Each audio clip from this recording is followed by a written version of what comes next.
نحمده ونصلي ونسلم على سيدنا ومولانا محمد رسوله النبي الأمين المكين الحنين الكريم الرؤوف الرحيم. أما بعد، بسم الله الرحمن الرحيم. روى الإمام البخاري رضي الله تعالى عنه عن ابن عباس رضي الله تعالى عنهما أنه قال: كان رسول الله صلى الله تعالى عليه وآله وسلم أجود الناس، وكان أجود ما يكون في رمضان حين يلقاه جبريل، وكان يلقاه في كل ليلة من رمضان فيدارسه القرآن. فلرسول الله صلى الله عليه وآله وسلم أجود بالخير من الريح المرسلة. معزز سامعین و ناظرین، خواتین و حضرات اور عزیزان محترم، اللہ جل مجدہ کی توفیق سے ہم نے پچھلی نشست میں حضرت ام المومنین سیدہ عائشہ صدیقہ رضی اللہ تعالی عنہا سے مروی حدیث بیان کی، بلکہ اس کا مضمون ضروری حد تک مکمل کیا، ان نکات کے بیان پر اکتفا کرتے ہوئے جو حضور نبی اکرم صلی اللہ تعالیٰ علیہ وآلہ وسلم کی سیرت طیبہ کے اخلاقی خصائص میں سے تھا، اور اس حصے کو ام المومنین حضرت سیدہ خدیجہ الکبریٰ رضی اللہ تعالیٰ عنہا نے بیان کیا تھا۔ گویا آقا علیہ الصلوۃ والسلام کی سیرت طیبہ کی پہلی ڈسکرپشن تھی جو حضرت خدیجہ الکبریٰ رضی اللہ تعالیٰ عنہا نے بیان کی، اور میں نے یہ کہا تھا کہ یہ سیرت النبی پر گویا پہلی کتاب تھی، لکھی ہوئی تو نہیں تھی۔ آج آپ سمجھتے ہیں آڈیو بکس بھی ہیں، یعنی لوگ لکھی ہوئی شے کو زبانی پڑھ دیتے ہیں، اس کی ریکارڈنگ ہو جاتی ہے تو لوگ سنتے ہیں، تو کتاب کو پڑھنے کی بجائے سن لیتے ہیں۔ وہ بیان سیرت جو حضرت خدیجہ الکبریٰ رضی اللہ تعالی عنہا نے فرمایا، وہ گویا پہلی سیرت النبی کی آڈیو بک ہے، پہلا سٹیٹمنٹ ہے آقا علیہ الصلوۃ والسلام کی سیرت طیبہ پر۔ اور حضور علیہ السلام کی بعثت مبارکہ اور آپ کی پوری سیرت طیبہ اور آپ کی حیات مبارکہ منورہ، اس پورے دورانیے کا جائزہ لیا جائیں تو آپ کی سیرت طیبہ پر پہلا بیان ہے، اور وہ آقا علیہ السلام کی زوجہ مطہرہ نے کیا ہے۔ یہ بہت بڑی شہادت ہے، اور خواتین کے لیے یہ بات توجہ طلب ہے کہ پہلی سٹیٹمنٹ آقا علیہ السلام کی سیرت طیبہ پر اور پہلی آڈیو بک سیرت النبی پر وہ ایک خاتون سے روایت ہے، ام المومنین خدیجہ الکبریٰ رضی اللہ تعالیٰ عنہ۔ اور مجموعی طور پہ جو میں نے آپ کو عرض کیا وہ حدیث، وہ ام المومنین حضرت عائشہ صدیقہ رضی اللہ تعالیٰ عنہ کی۔ اب ایک نقطہ توجہ طلب ہے، وہ یہ کہ حدیث تو حضرت عائشہ صدیقہ رضی اللہ تعالیٰ عنہ روایت کر رہی ہیں، اور اس حدیث میں انہوں نے یہ کلمات حضور نبی اکرم صلی اللہ تعالیٰ علیہ وآلہ وسلم کی طرف سے بیان نہیں کیے۔ ہاں، آگے جا کر جب جبرائیل امین کا غار حرا میں آنا، اس کا ذکر آتا ہے، اور انہوں نے کہا کہ اقرا، وہاں آقا علیہ الصلوۃ والسلام کا قول مبارک شروع ہوتا ہے۔ اس کے بعد پھر مضمون جو پہلے چلا آ رہا تھا، جسے حضرت عائشہ صدیقہ رضی اللہ تعالیٰ عنہ بیان کر رہی ہیں، پھر وہ مضمون اس طرح بیان ہونا شروع ہو جاتا ہے۔ دیکھنا یہ ہے کہ اس پوری واقعہ میں جو نزول وحی سے متعلق ہے، اس کے اندر حضرت عائشہ صدیقہ رضی اللہ تعالیٰ عنہ نے ام المومنین حضرت خدیجہ الکبریٰ کی سٹیٹمنٹ کو کتنا مرکزی اہمیت دی ہے، اس کو کتنی مرکزی اہمیت دی ہے، اور اس کو سیرت النبی کے ایک باب کے طور پر اس حدیث کا ایک مرکزی خیال، ایک سینٹرل تھیم بنا دیا۔ پھر آج جو حدیث جس پر ہم گفتگو کر رہے ہیں وہ حضرت عبداللہ ابن عباس رضی اللہ تعالیٰ عنہ سے مروی ہے۔ آپ کو یاد ہوگا کہ میں نے جب اس پہلی کتاب کا تعارف کروایا، کتاب و بدء الوحی علی رسول اللہ صلی اللہ علیہ وسلم، کہ جہاں وہ کتاب جہاں سے امام بخاری نے صحیح البخاری کی ابتدا کی ہے، تو میں نے عرض کیا تھا کہ پہلی کتاب صحیح البخاری کی تذکرہ نبوت اور بیان سیرت پر ہے۔ یہ امام بخاری کا عشق رسول ہے، آقا علیہ السلام کی سیرت طیبہ کے ساتھ ان کی محبت اور لگن ہے، یا سیرت رسول کی جو مرکزی اہمیت ہے تعلیمات اسلام میں، اس پر امام بخاری کا فوکس ہے، اور ساتھ یہ کہ دین کی جتنی تعلیمات ہیں ان میں تذکرہ نبوت کا کتنا ریلیونس، کتنی سگنیفیکنس اور کتنی انڈسپینسیبل حیثیت ہے، ناگزیریت ہے کہ تمام تعلیمات سے پہلے بیان حدیث نبوی کا حضور علیہ السلام کی نبوت سے اور پھر آپ کی سیرت طیبہ سے کیا ہے، یعنی لوگوں کو آپ کی ذات اقدس سے، آپ کی سیرت طیبہ سے، آپ کے اخلاقی خصائص اور فضائل سے جوڑا ہے۔ یہ اسی پر دلیل ہے دوسری کہ آج عبداللہ ابن عباس رضی اللہ تعالیٰ عنہ سے مروی حدیث ہے، اور یہ صحیح بخاری کی حدیث نمبر 6 ہے۔ اس میں وہ بیان کرتے ہیں کہ حضور نبی اکرم صلی اللہ علیہ وآلہ وسلم تمام لوگوں سے زیادہ سخی اور جواد تھے۔ کان رسول اللہ صلی اللہ علیہ وآلہ وسلم اجود الناس۔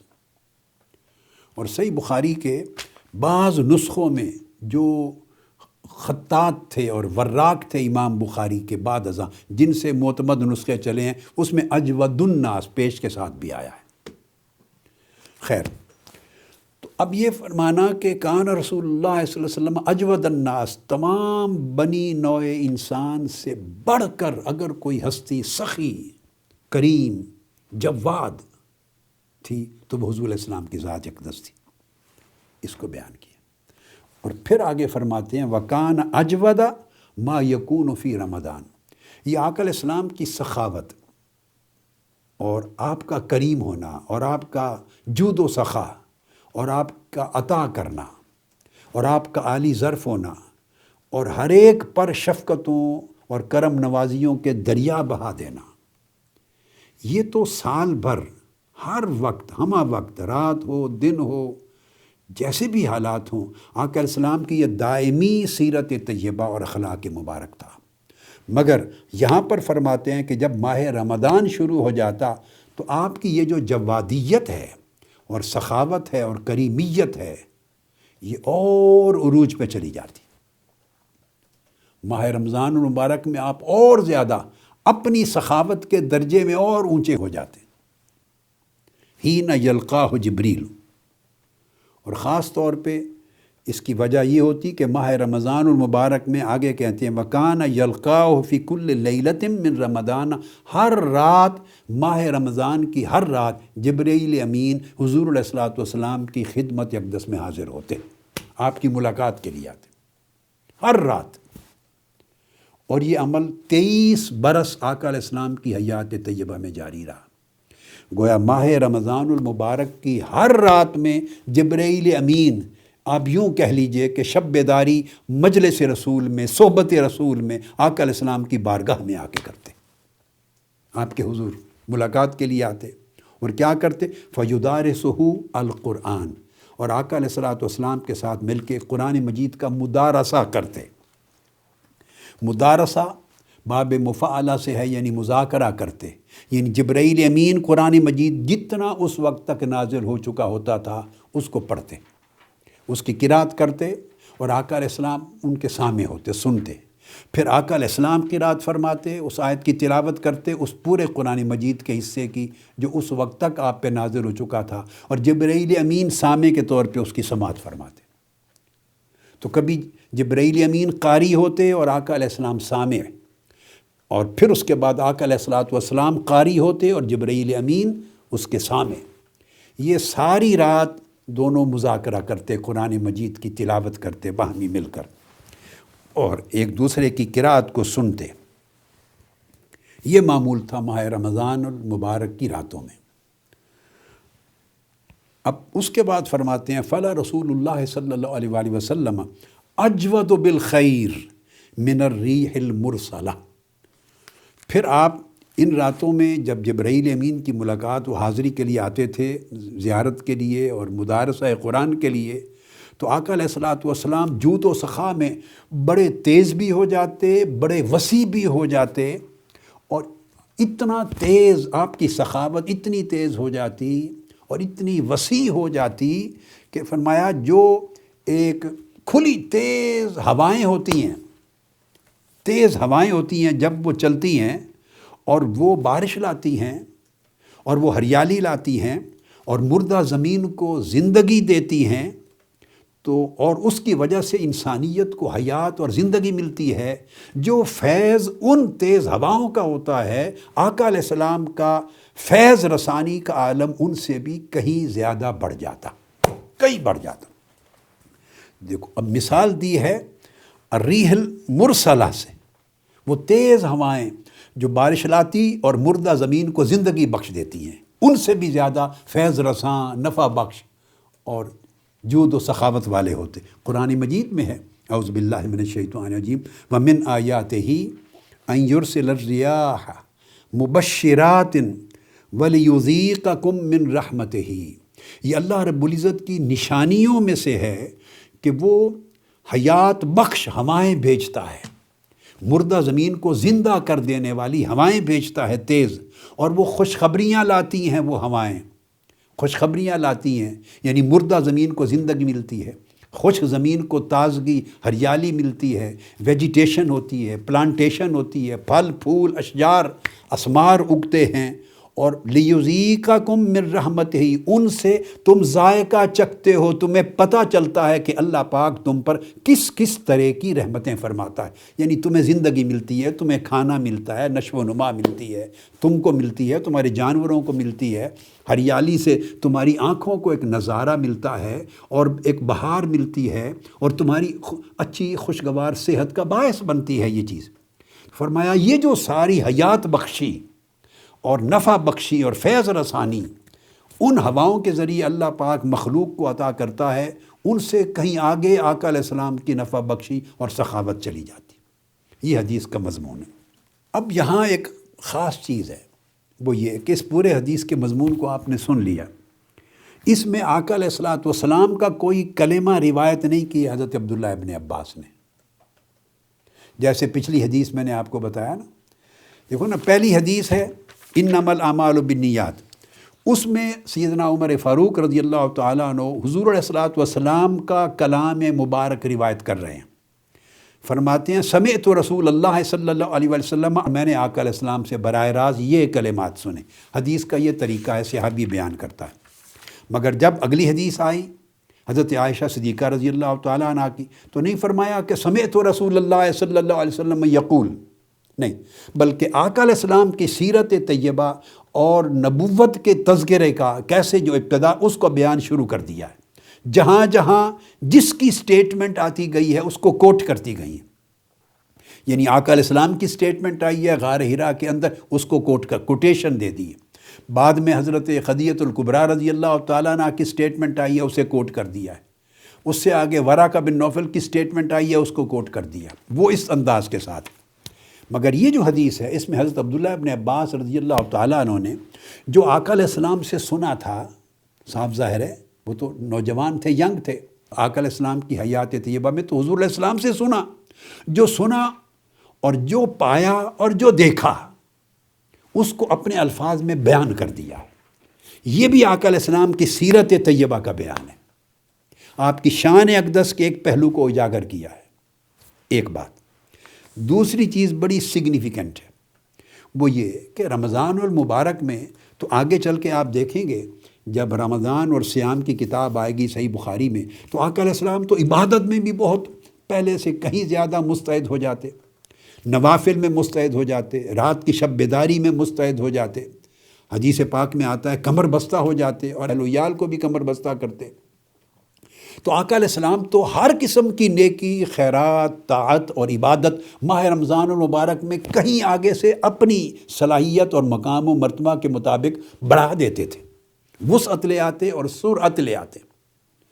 تو بہت سی نیکیاں تھیں، مگر کیا وجہ ہے کہ ان ساری عبادات اور طاعات میں سے حضرت عبداللہ ابن عباس نے رضی اللہ تعالیٰ عنہ نے بیان کرنے کے لیے صرف آقا علیہ السلام کی ایک خوبی کو چنا ہے اس مقام پر، وہ آپ کا جود و سخا، کہ آپ ہمیشہ بڑے سخی تھے اور بڑے جواد اور کریم تھے، مگر رمضان المبارک میں جب جبرائیل امین آپ کی زیارت اور آپ کے ساتھ مذاکرہ قرآن کے لیے آتے تو سخاوت بڑی بڑھ جاتی۔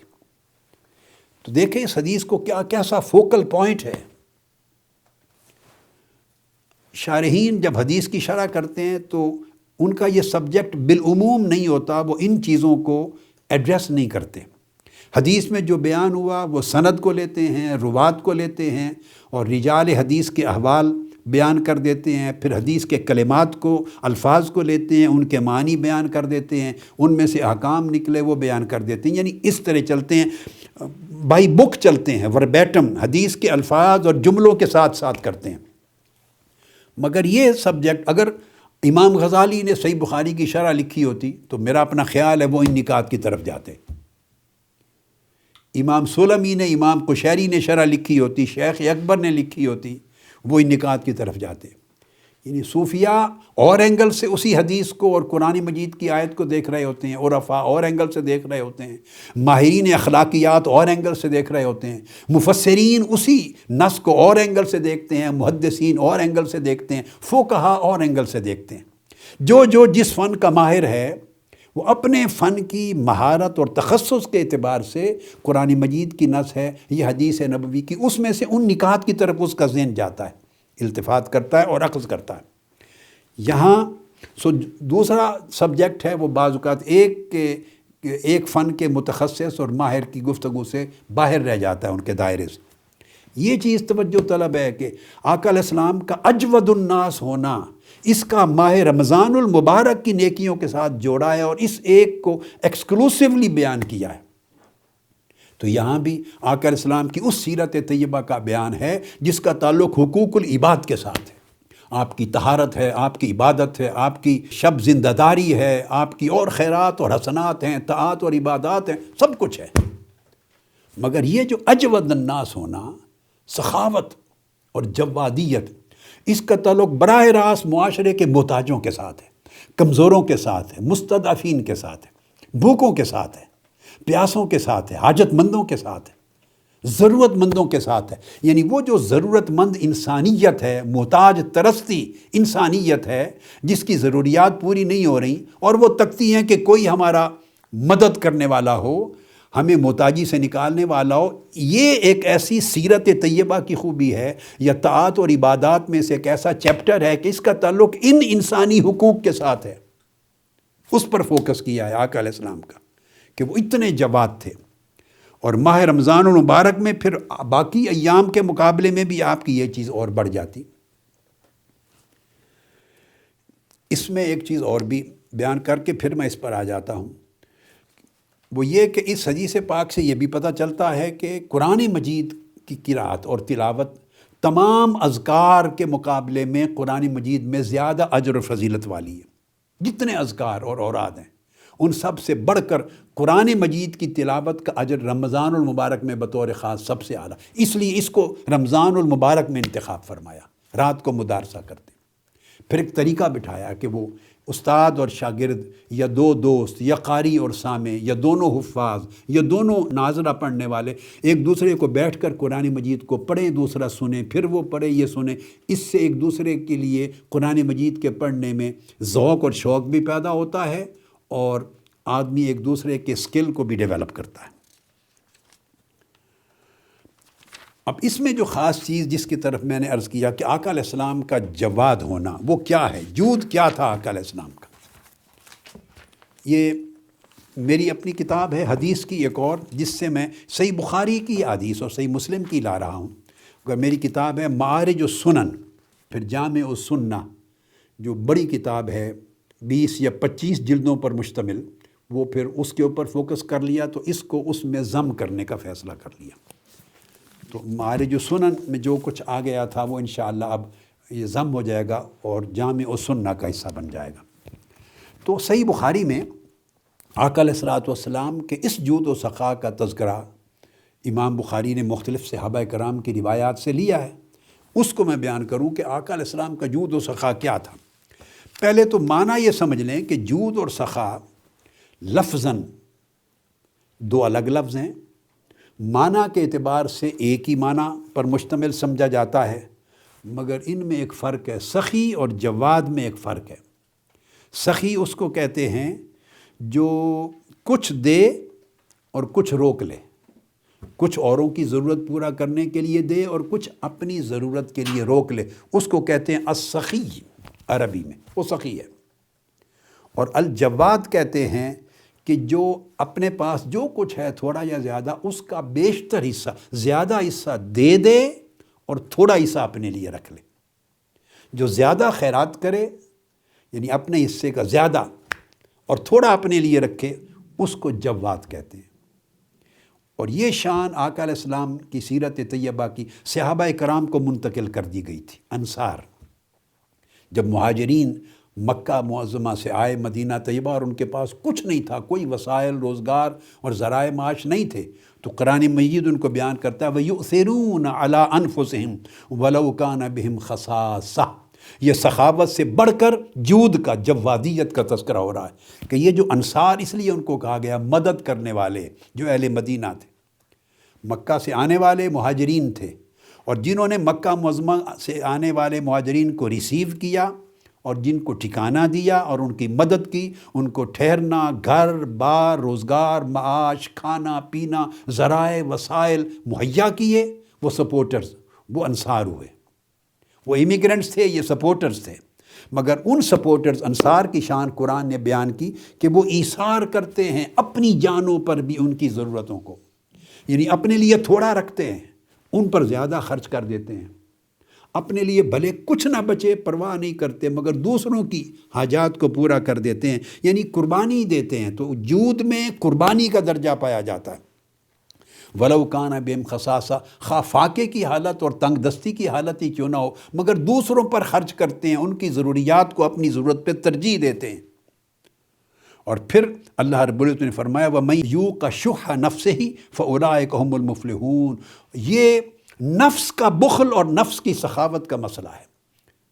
ایک تو وہ ہے جو جس کا دینے کو حوصلہ ہی نہیں پڑتا، بہت مال و دولت ہے اس کے پاس، ایسے لوگ بھی ہمارے معاشرے میں بے حساب مال و دولت ہے، اس کی کوئی گنتی اور شمار ہی نہیں ہے، مگر دینے کا حوصلہ نہیں ہے.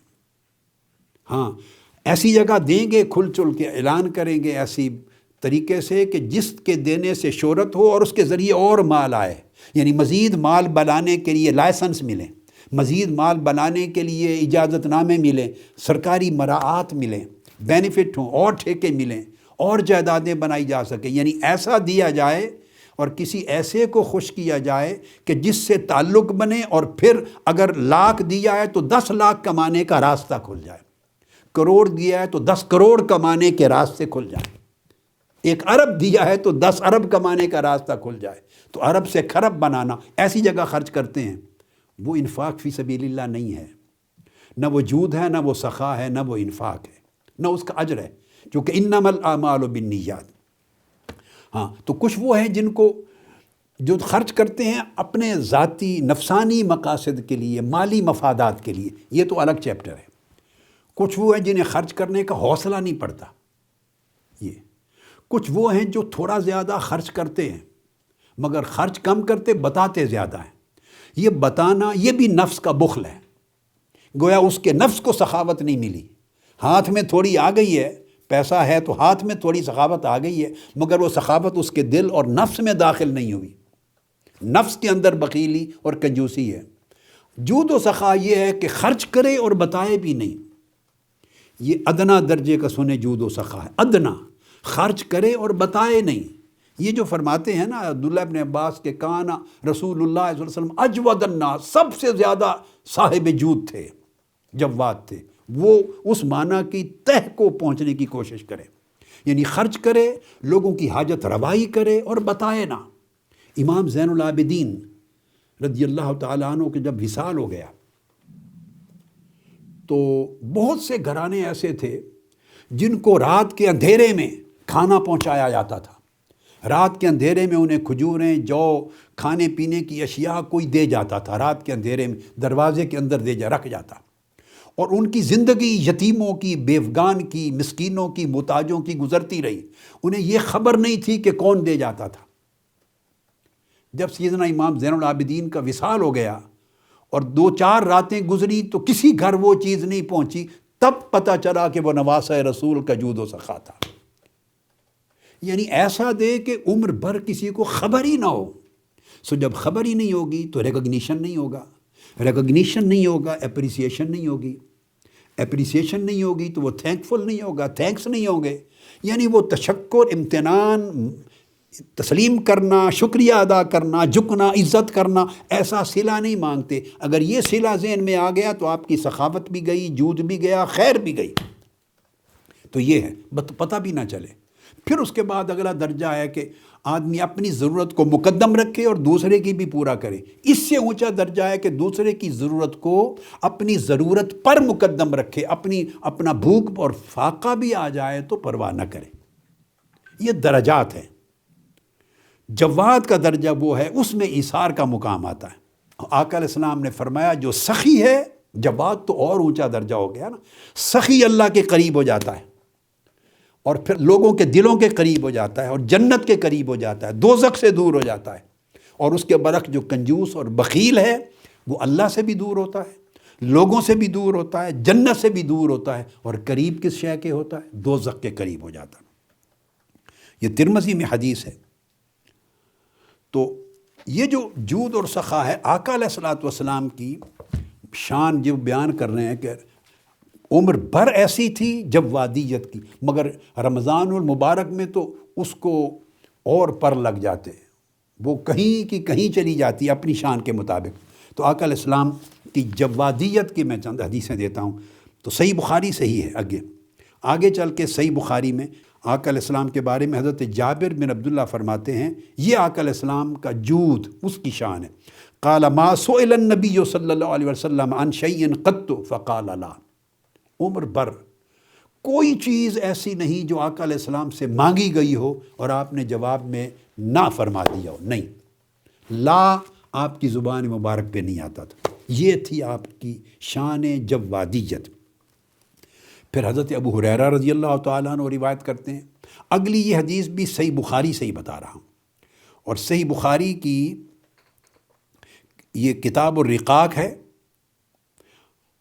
آقا علیہ السلام نے فرمایا کہ اگر میرے پاس احد جو پہاڑ ہے اس احد کے برابر سونا ہو تو حقیقی خوشی مجھے اس بات کی ہوگی اور میں اس کو بڑا پسند کروں گا کہ 3 راتیں نہ گزریں اور اس احد کے برابر سونے کا کچھ بھی نہ بچے، یعنی 3 راتوں کے گزرنے سے قبل میں حاجت مندوں میں تقسیم کر دوں تاکہ لوگوں کی ضروریات پوری ہو جائیں اور میرے پاس کچھ بھی نہ بچے۔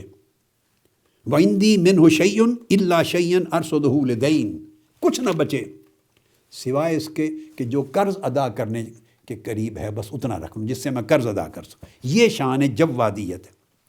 پھر اسی کی وضاحت حضرت ابو سعید خدری رضی اللہ تعالیٰ عنہ نے کی۔ یہ حدیث بھی آگے امام بخاری ہی لاتے ہیں۔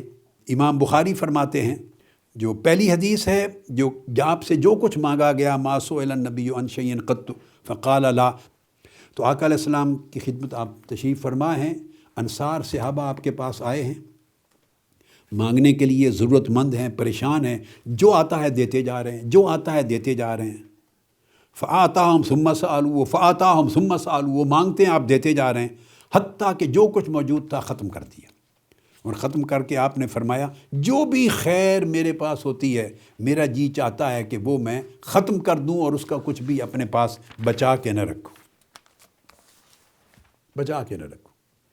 ایک حدیث میں کہ آقا علیہ السلام کی خدمت میں ایک بار 70,000 درہم پیش کیے گئے، 70,000 درہم آقا علیہ السلام کی بارگاہ میں، اور ایک روایت میں 90,000 درہم پیش کیے گئے آپ کی بارگاہ میں، 90,000 درہم پیش کیے گئے، اور آقا علیہ السلام تقسیم فرماتے گئے، حتیٰ کہ ساری اس کو رکھ دیا، یعنی ڈال دیا سارے کے سارے ایک چٹائی پر، ڈھیر لگ گیا، اور آپ فرمایا صحابہ کو بلا لو حاجت مندوں کو اور ضرورت مندوں کو، حاجت مند آتے گئے اور آپ دیتے گئے حتیٰ کہ کچھ نہیں بچا۔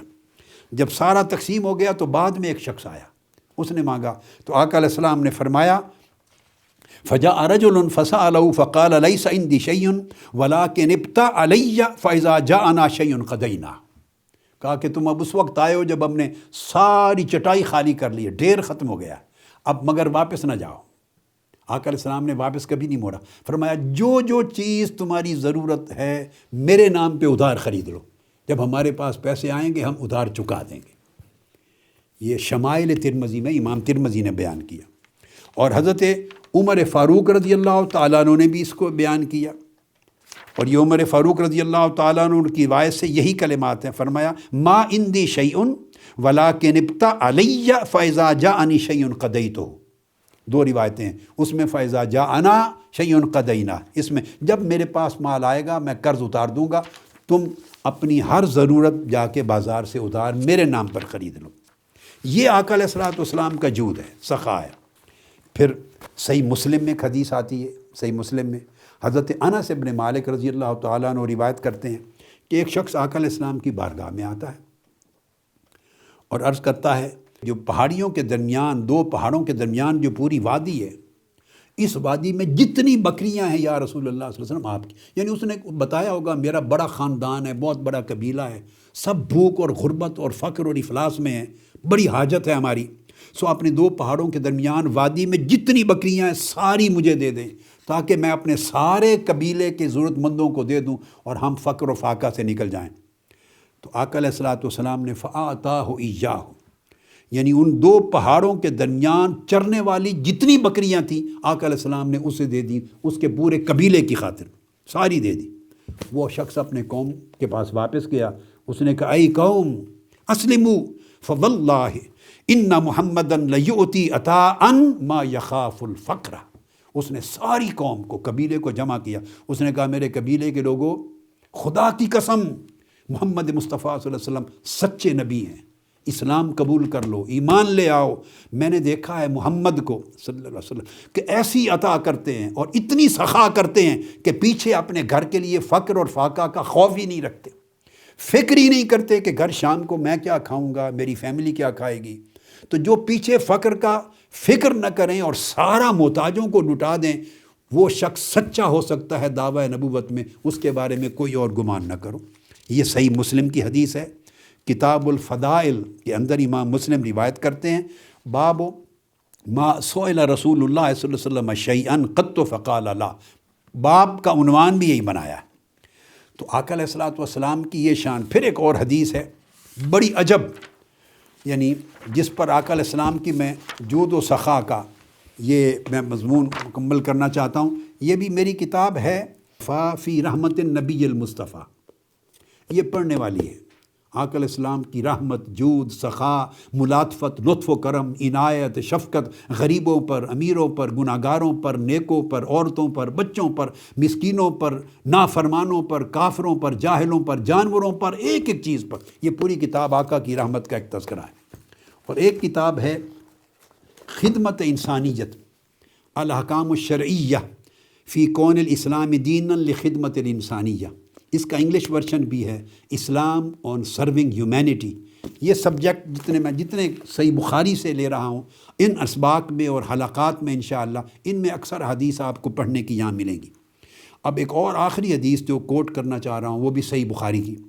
یہ چونکہ صحیح بخاری کے اسباق چلتے رہیں اور ساتھ امام مسلم نے بھی روایت کی حضرت انس سے۔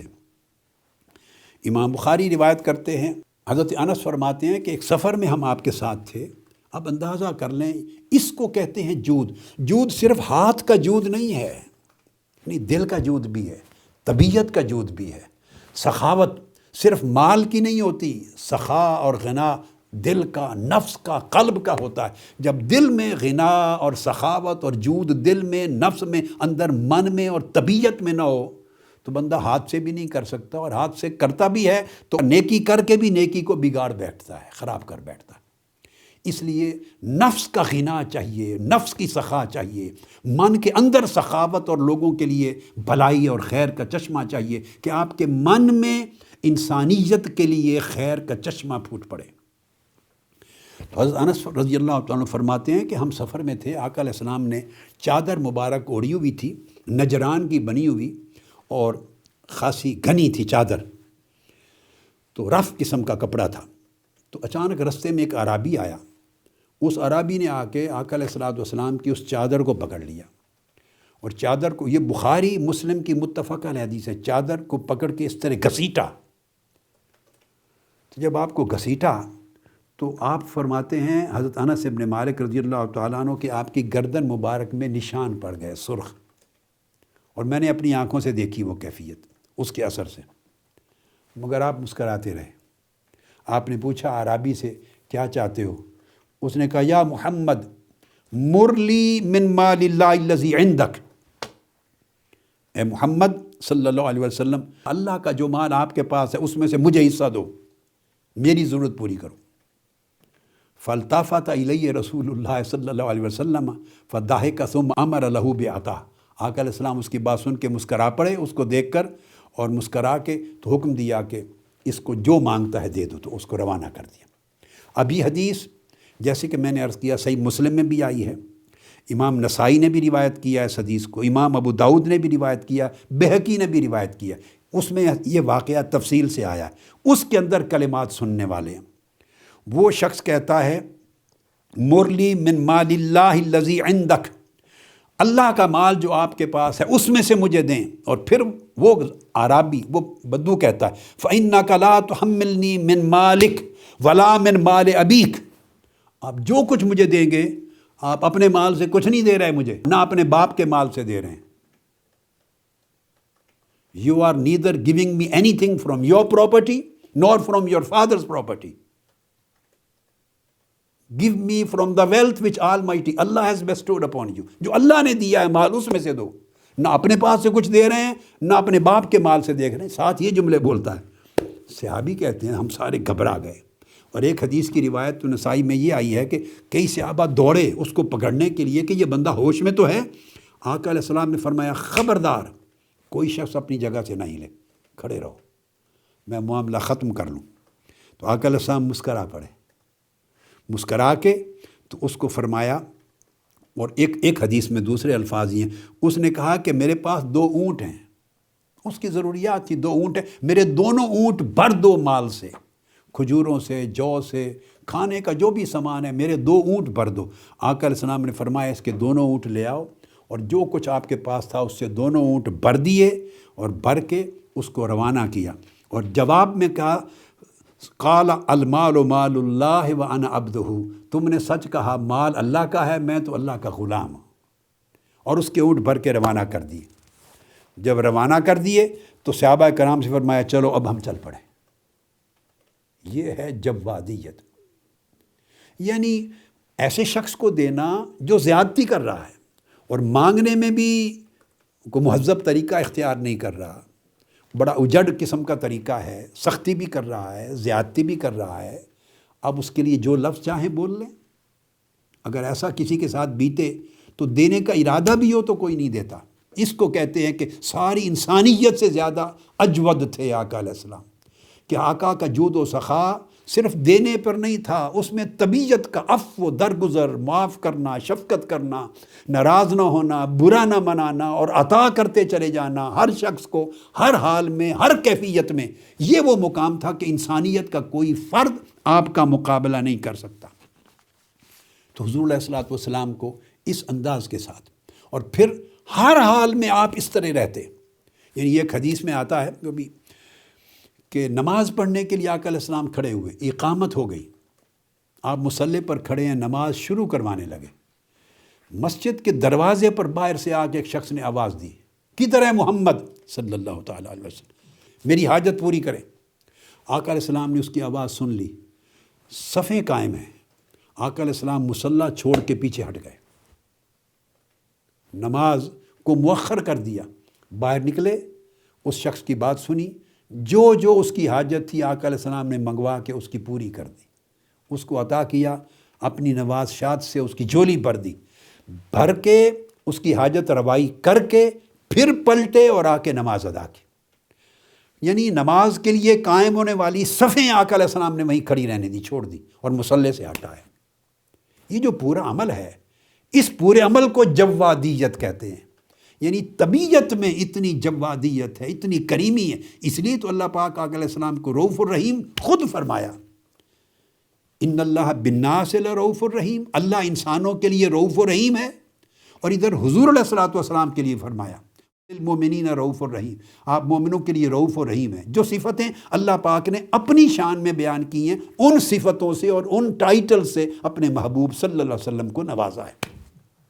تو عام درجے کی سخاوت ہو اور رافت ہو اور رحمت ہو اور شفقت ہو اور جوادیت ہو تو نہیں کر سکتے.